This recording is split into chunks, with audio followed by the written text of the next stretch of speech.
Good morning, everyone.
It's actually a little cool this morning, isn't it? Yeah.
And the other side.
And reverse.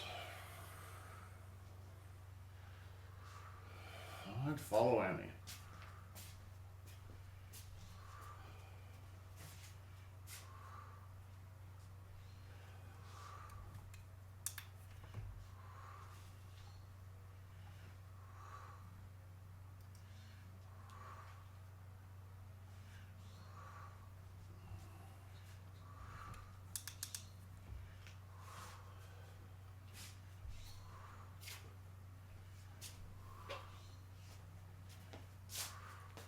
And shoe circles.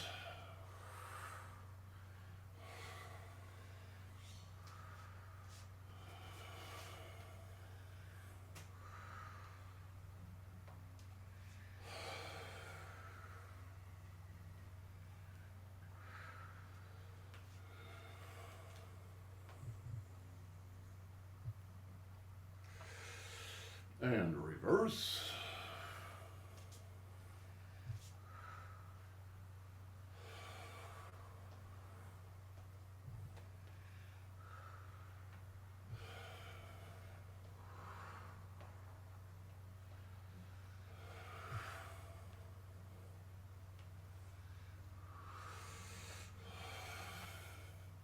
And ping circles.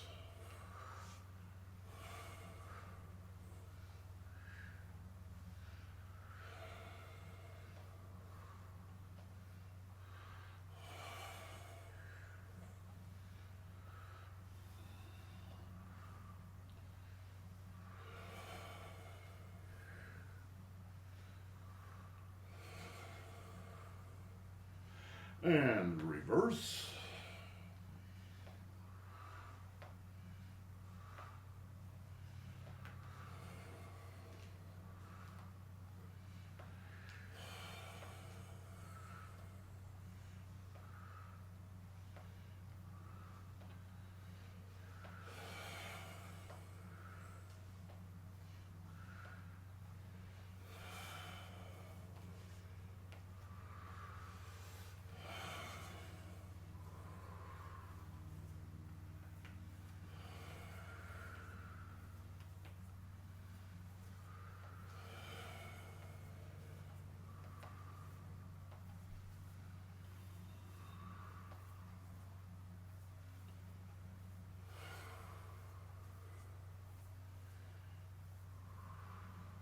And reverse.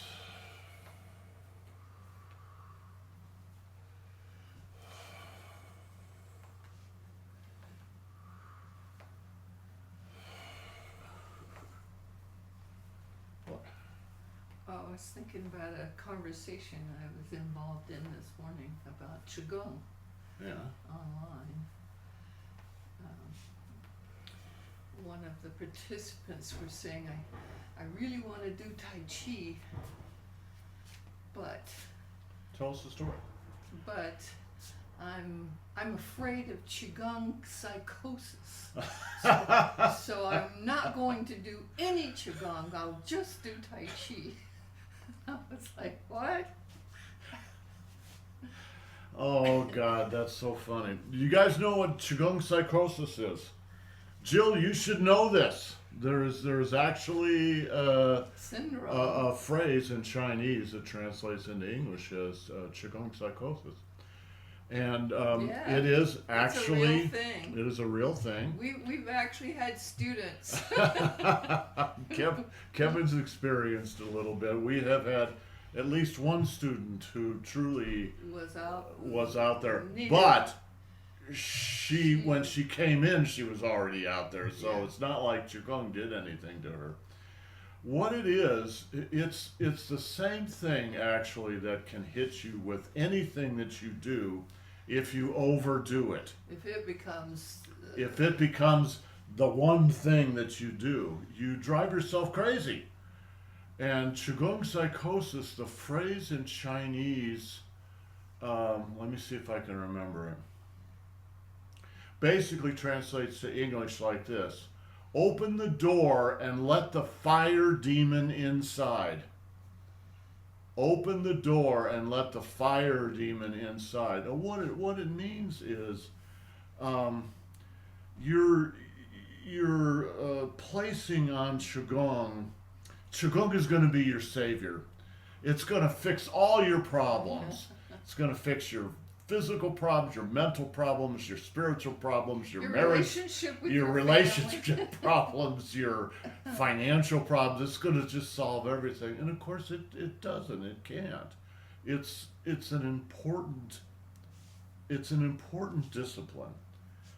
There are many important disciplines. It's one of them. But people who put too much pressure on themselves end up paying a price for that pressure. And so it's translated into English as kind of psychosis, a kind of separation from day-to-day reality. And you'd think, well, that's crazy, and of course it is crazy, but I've seen it happen. And you have I think the key is have a good teacher and work in community, because they'll check you. Many folks who experience a little touch of Qigong psychosis do it on their own. And this one person that I'm thinking of back in the day. There's more than one, but that was. Well, I'm thinking of one in particular. Yeah. Would do Qigong 8 or 10 hours a day. You can't do Qigong 10 hours a day. You're going to hurt yourself if you do that. There's another phrase that's really, really, really important. Everything in moderation. Just be moderate. Take it easy. Take it easy. All right? Or as Studs Terkel, those of you who live near Chicago and know Studs Terkel, what Studs Terkel used to say is, take it easy, but take it, right? You can gather all the benefits of Tai Chi and Qigong in moderation. A couple of hours a day is a lot. You know, to truly get this, for it to become something that's not just something in your head, but something in your body and your being, you have to practice a couple hours a day for decades. But that's way different than practicing all day, every day. Right? So just be a little moderate. Right? Okay, what were we doing? We were starting this one.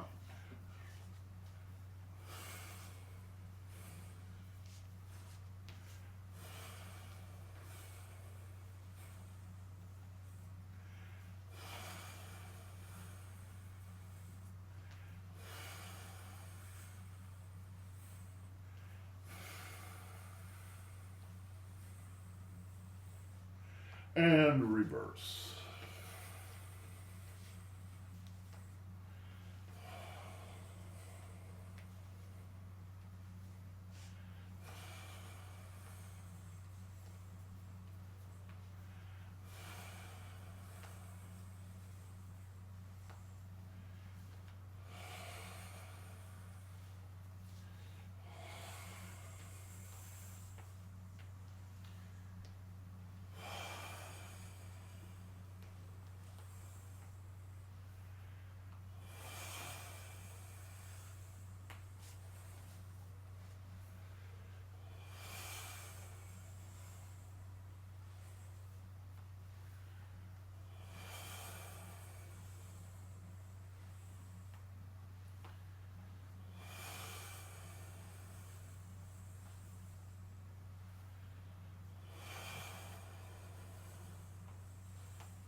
And reverse.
And reverse.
And good.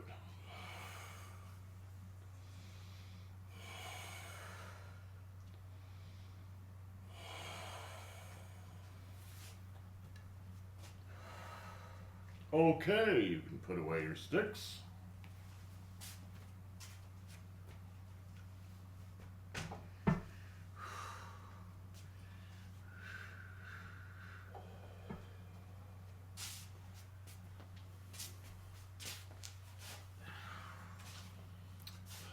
Well, when Genevieve comes back, I want to say something more about that topic. There she is. Guys, I should be really, really clear.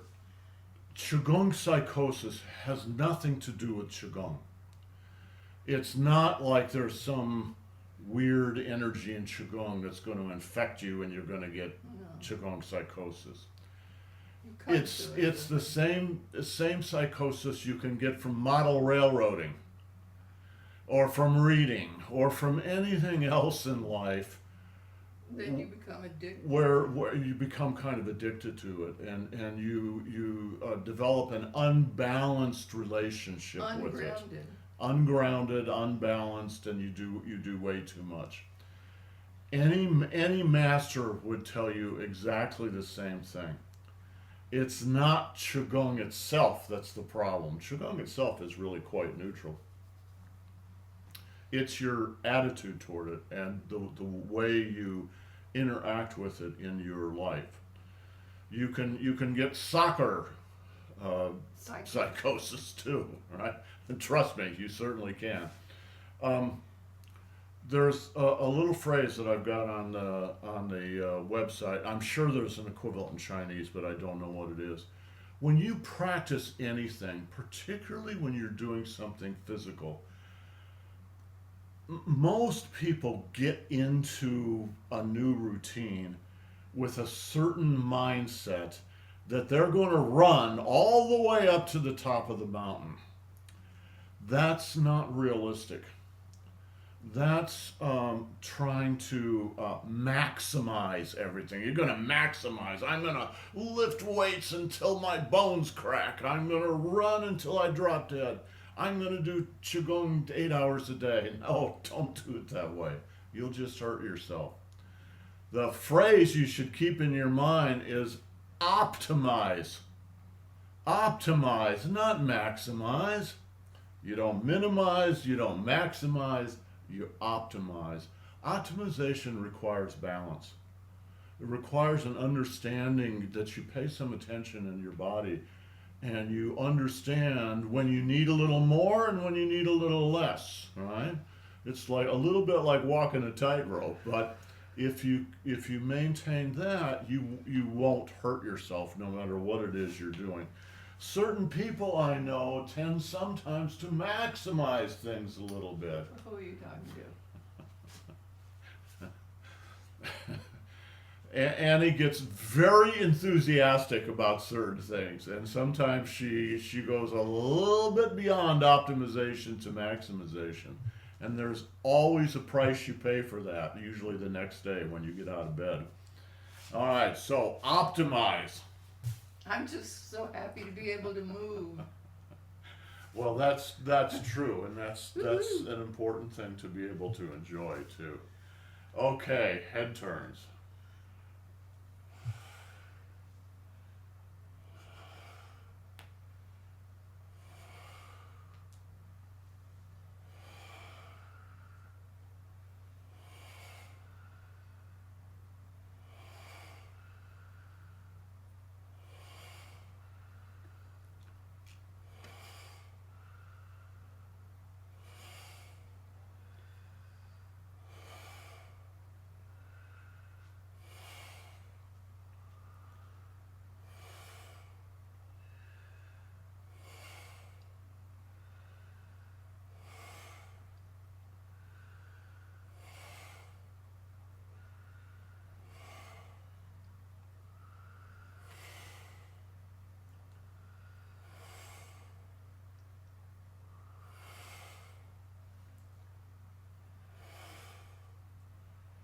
And center and right ear up.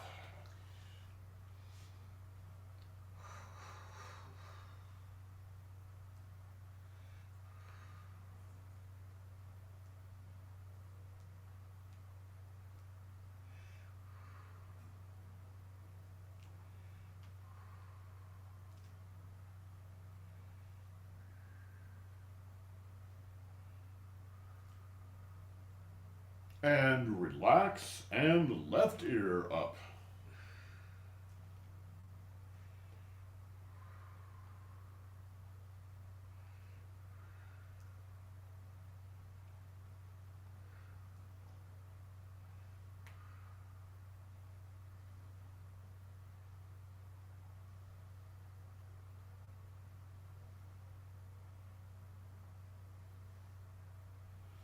And relax and right ear again.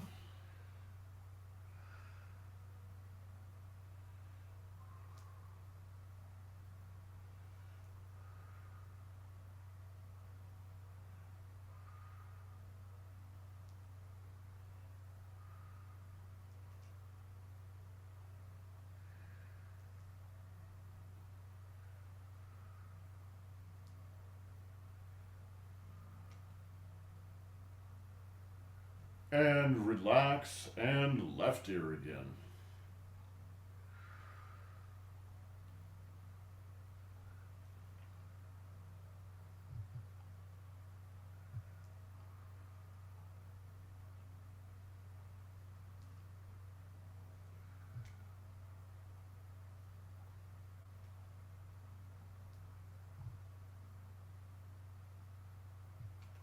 And relax back to center. Head rolls.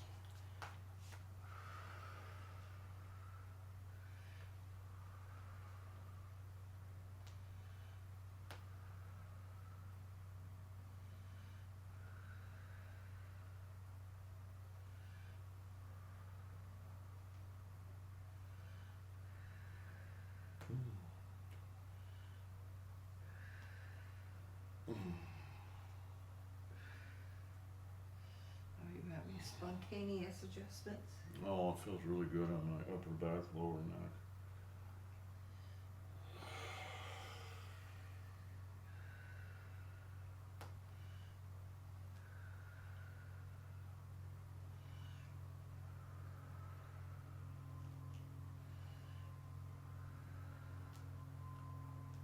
And down to center and reverse.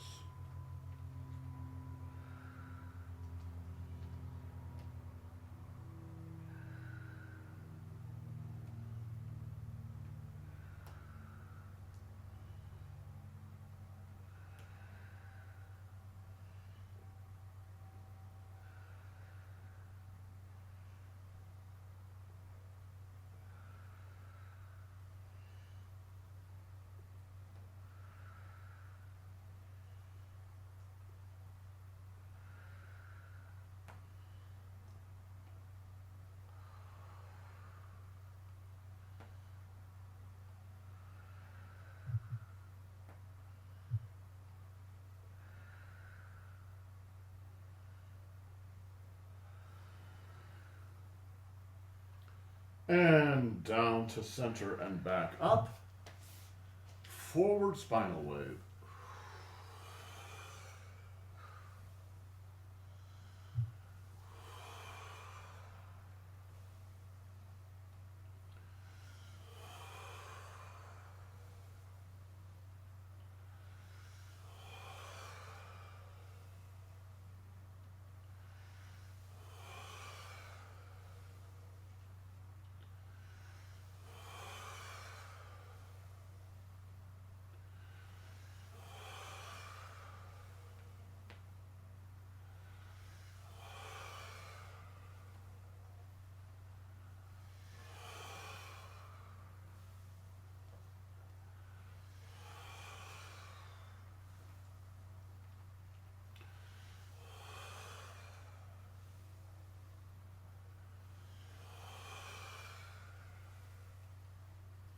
And reverse.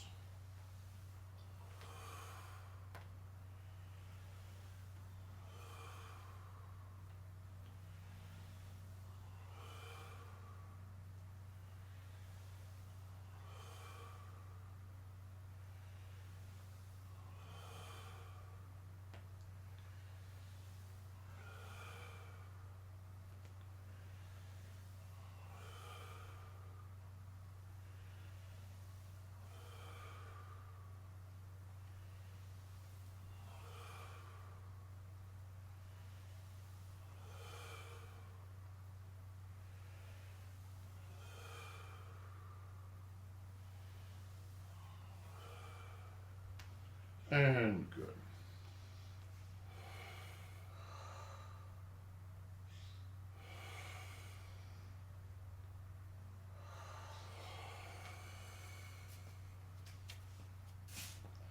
When I began in Tai Chi, I did 4 years up in Portland with an American teacher doing Yang style, which I don't remember at all.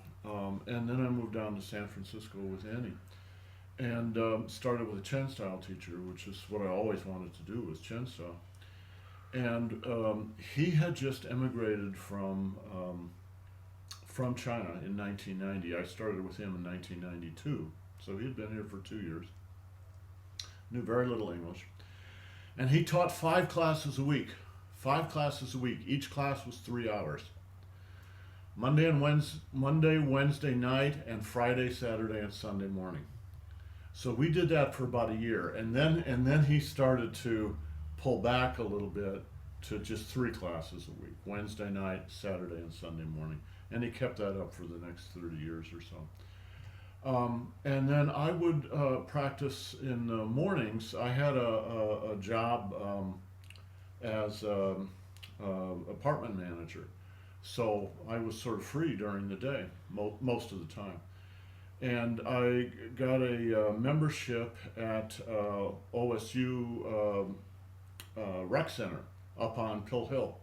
And I would go up to the dance studios every morning because they were just empty. And I would do Tai Chi up there for 2 hours. And that went on for many years. I also did private lessons with Master Zhang. I did two-hour private lessons with him every week for 8 or 10 years or 12 years. I don't remember, but quite a bit of time. That was a lot of time. It was a lot of time. It was very unusual to have that amount of time available during the day. Now, what I want to tell you, though, is what my Tai Chi brothers did. Charlton, Brian, and Michael were my 3 close Tai Chi brothers. All of them were Chinese. All of them were newly married when we started together. Yeah. And within 2 years, they all had babies.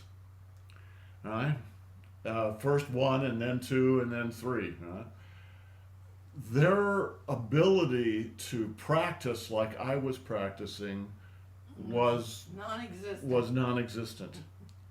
They had to work, they had to take care of their babies, they had to take care of their wife, they had to take care of their home, they had to take care of everything. This is what happens in life. There are times when you're younger, when you have more time, and you can do all this crazy stuff.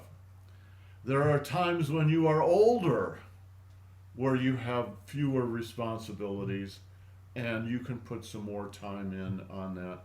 But there's a lot of time in your life when it's simply not possible. You can't practice 3 or 4 hours a day. It wouldn't matter whether you're doing Qigong or whether you're practicing violin.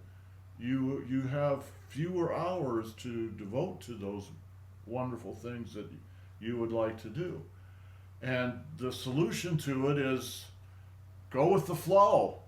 It's your only choice is to go with the flow. Go with the river. This is why Master Feng, Grandmaster Feng, used to say, if you truly want this, what you can get out of Tai Chi and Qigong, it'll take you 99 lifetimes. It's not that the stuff in Tai Chi and Qigong is so difficult. It's that life gets in the way. Life is difficult. Life is difficult. You have all these other things that you have to do and that you want to do and that you should do. All right? So it comes down to a matter of balancing. You do what you can. Keep a big smile on your face. And always show up to Qigong practice every morning. And come to Qigong practice every morning. Most people, the truth is, most people, if you can do Tai Chi and or Qigong 3 or 4 times a week, you're doing really well. 3 or 4 classes per week is about what an average person can do. If you can do more than that, that's great. If you can only do it once a week, well, then you just do it once a week. If you just can do it once every other week, well, now it's getting a little sketchy. You might not have much of a practice there, but hopefully 2, 3, 4 times a week, we'll keep a real practice going. Well, let's practice. Let's practice. Okay, the Qua.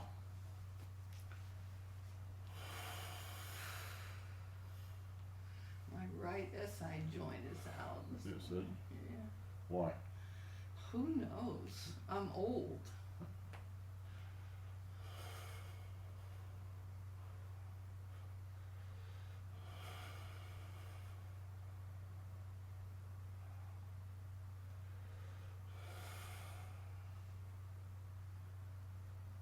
And reverse.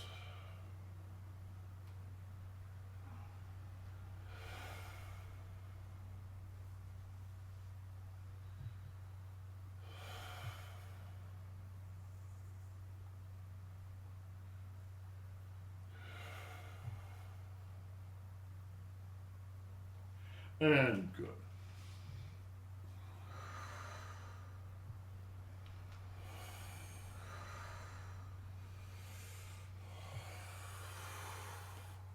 The windmill.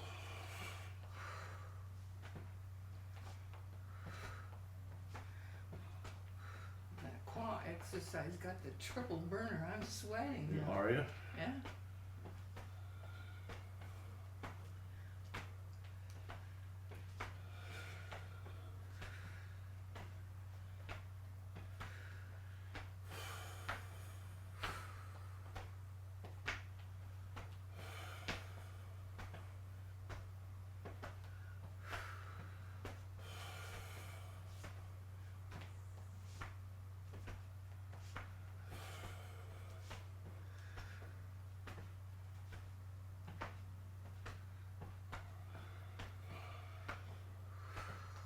And good.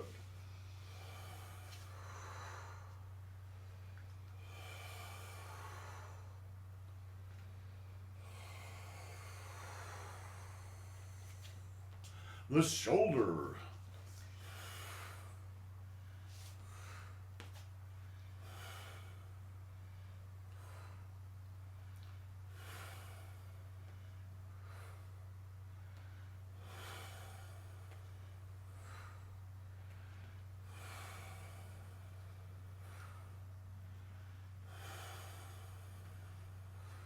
And reverse.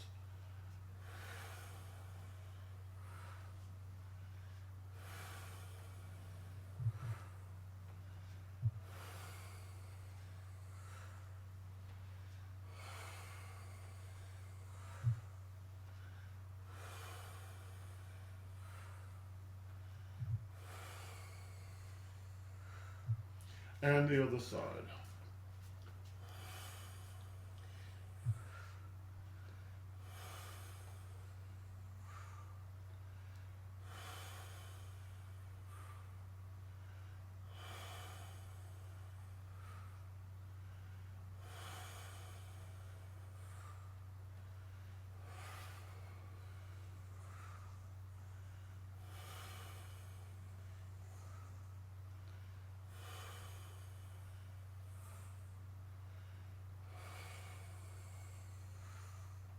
And reverse.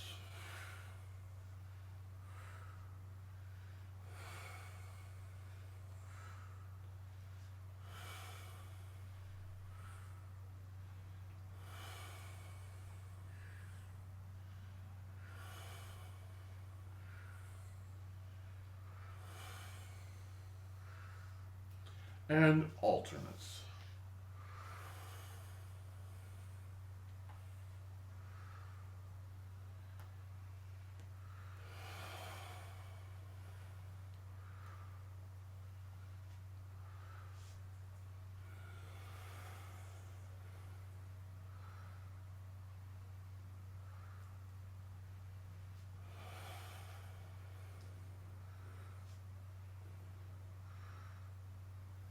And reverse.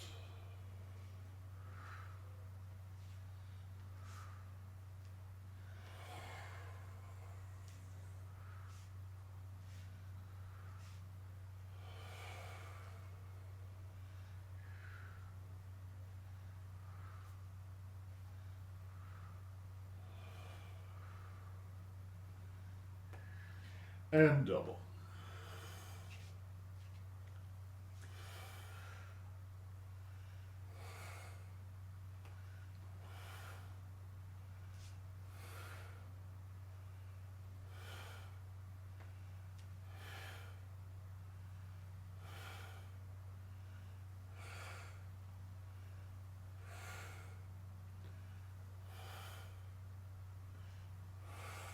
And reverse.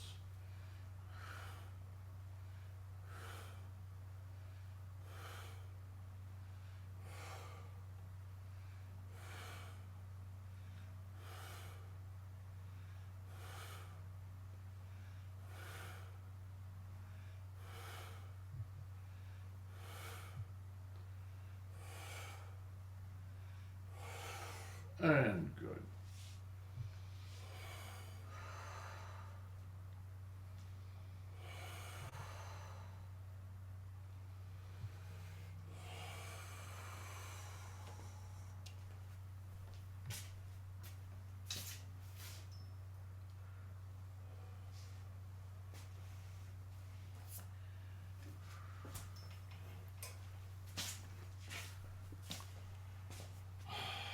Well, just something I want to tell Genevieve. So when she gets back, we'll take a look at that. There she is. Okay, this guy here, this bald guy, is B.K. Francis, and I'm not sure where he lives now. He lived up in Marin for a long time, taught Tai Chi. This is one of his many books. He went to China back in '81 and beat all the Chinese martial artists except for Grandmaster Feng, who knocked him on his ass. Right? He got up again and says, "Let's do that one more time." Master Feng knocked him on his ass again. But the story is this: he came back to the United States and he closed his martial arts studio, as he said, Feng knows something I don't know, and I need to practice. So he practiced. He was up in Minnesota at that time, and that winter, as it is in Minnesota, a lot of icy roads. His car went off the road, and he was very, very badly injured. He broke his back in several places. They told him, "You will never do the martial arts again. You probably will never walk." And he lay on his back in a bed for 2 years. And he did Qigong every day with his mind. The point of this story is, and I mean this from the bottom of my heart, it's not about your physical body. It's about your mind. Your mind and your energy are two sides to the same coin. I've had nothing comparable to what Francis went through. But when we got up here after escaping from San Francisco, my feet and legs were so swollen. Remember how swollen they were? They still are. Etc., etc. And I laid down in my bed, and my body was just twitching. And I did Qigong with my mind. You don't have to move your physical body to move your chi. You need your mind to move your chi. Even if you can't move, if you're flat on your back in a bed, you can move the chi through the body. Right? And you will feel it if you pay attention. You'll feel your mind go through your body down to the tip of your toes and back up to the top of your head, and expanding and contracting. Even if you can't move your physical body, you can move your energy body. And that's what Francis did for 2 years. And he healed himself. He did get up and walk again, and he did teach Tai Chi and wrote many books and was fairly well known. Kevin, did you work with him a little bit? No, I've read, when you mentioned this, I started buying his books and I've seen some of the stuff on YouTube. I think Jane worked with him. Yeah, I think Jane did. Yeah. Yeah, but yeah, I, some of the breathing stuff is crazy. I can't, I don't know how the hell you do it. And Well, I've sort of kind of stopped in that book, but yeah, he's um, reputation is he's a fairly difficult guy to work with, but that's the way the world is. Some people are easy, other people are more difficult. But what he did in healing himself was extraordinary. And it should be a hint to all of us. When you're having trouble, there's more than one way to skin a cat. Don't skin cats. Find something else. Well, it's just a metaphor, right? I never skin cats. you can use your mind to move your chi, and in fact, you should be doing that when you do qigong anyway. When you do an exercise like this, don't drift off somewhere, right? Feel feel that. That's the point, is to feel that. Okay, guys. If you're going to stay for Tai Chi, give me until 1/4 past the hour. Otherwise, we'll see you tomorrow. All right? And I promise Annie, no more stories tomorrow. We'll just do Qigong.